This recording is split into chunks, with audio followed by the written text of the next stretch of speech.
নমস্কার, দৈনিক স্টেটসম্যান ডিজিটাল.com-এ আপনাদের সকলকে স্বাগত।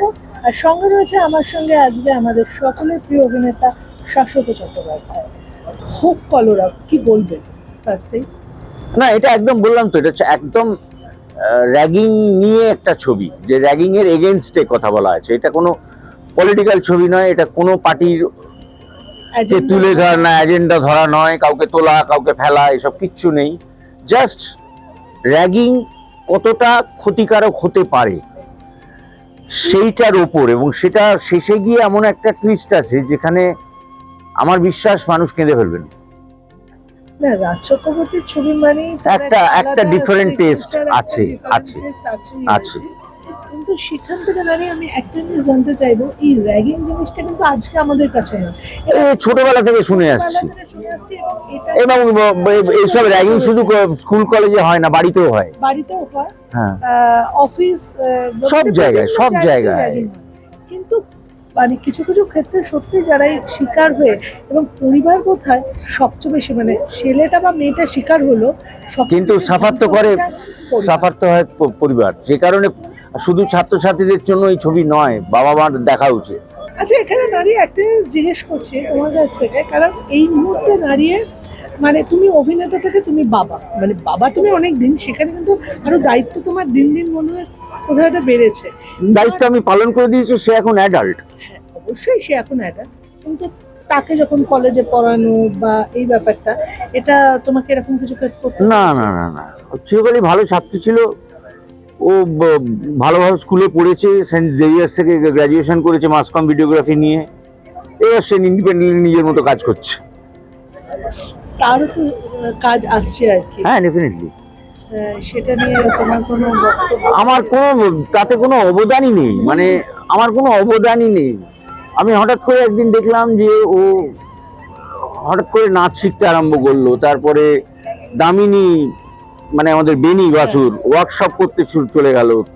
3-4 বার ওয়ার্কশপ করেছে ও। তারপর দেখছি নাচ শিখছে, নিজেই কি সব ভিডিও বানাচ্ছে নাচের। তারপর একদিন দেখলাম পোর্টফোলিও হয়ে গেল। আমার জীবনে এখনো পোর্টফোলিও হয়নি। আমার কোনো পোর্টফোলিও ছিল না কোনোদিন, ও দেখলাম হয়ে গেল। এবার ওই সব প্রোডাকশন হাউসে নিজে থেকে পাঠাতে শুরু করেছিল, এবং সেখান থেকে তারপরে একদিন জানলাম যে ও একটি ছবির হিরোইন হয়ে গেছে। এখানে আমার 1 পয়সারও কন্ট্রিবিউশন নেই, কিছু থাকলে ওর মার আছে। মানে অনেকদিন পর আবার এখন তো আমাদের নানা ধরনের ছবি হয়, তো সেখান থেকে দাঁড়িয়ে এই কলরব অনেকদিন পর আবার এরকম ভাবে না, ইয়াং জেনারেশনের জন্য ছবি হওয়া বন্ধ হয়ে গিয়েছে, যে কারণে হলে না ইয়াং ছেলেপুলে আমরা দেখতে পেতাম না। সব হিন্দি ছবিতে ভিড় করতো, সাউথের ছবিতে ভিড় করছে, বাংলায় সেভাবে আসছে না, কারণ তাদের জন্য কেউ ছবি করার কথা ভাবছিল না।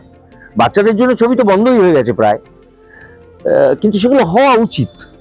এবং অনেক বছর পরে, এবং এতগুলো ইয়াং ট্যালেন্ট না দেখলে না বিশ্বাস করতে পারবেন না। তুমি বলতে চাইছো তুমি এই ছবি? আমার ভয় করছো, মানে অভিনয় করতে গিয়ে ভয় লেগেছে। যারা এই লেভেলে ওয়ার্কশপ করে এসে রেডি হয়ে এসেছিল, আমি প্রথম সিন করতে গিয়ে আমি দাদা কি করছে দেখা, আর ঠিক আছে বুঝে নি বাবা একটু। কারণ ওরা অনেকে বলেছে যে আমার সঙ্গে কাজ করতে যাওয়ার আগে ওদের মনে ভয় ছিল, আমার একদমই ছিল না, কিন্তু কাজ করতে গিয়ে ভয় পেয়েছি। অনেকদিন পর তোমার সঙ্গে কথা বলতে গিয়ে একটা জিনিস দেখতে পাচ্ছি, তুমি খুব চার্জড হয়ে গেছো ওদের সঙ্গে কাজ করে। ভীষণ, মানে এই ধরনের ট্যালেন্ট না এখন রাজের জন্যই পসিবল বোধ হয়। রাজ আবার প্রলয় থেকে নতুন এক ঝাঁক ছেলে মেয়ে, তারা এখন ইন্ডাস্ট্রিতে কাজ করছে। এখানে তো মানে চমকে যাবে, আমি কথা দিচ্ছি। যারা দর্শক ছবিটা দেখবেন তারা চমকে যাবেন, এরা কোথায় ছিল। সব থিয়েটার থেকে, মানে প্রথমবার। এখন 1-2 জন তো আছে যাদের প্রথম ছবি এটা, তার আগে থিয়েটারই করেছে। তো এই ক্রেডিটটা রাজের পাওনা। এবং এই যে এখানে কিছু সিন ম্যানেজার ট্রেলারে দেখছিলাম, সেটা দেখে মনে হচ্ছিল এর আগে কিন্তু বেশ কয়েক বছর আগে কিন্তু আমরা মানে এরকম ছবি পেয়েছি আর কি, না অন্যান্য বিষয়, কলেজে থিয়েটার পেয়েছি, ছিচরে পেয়েছি, 3 ইডিয়টস পেয়েছি, একদমই তাই।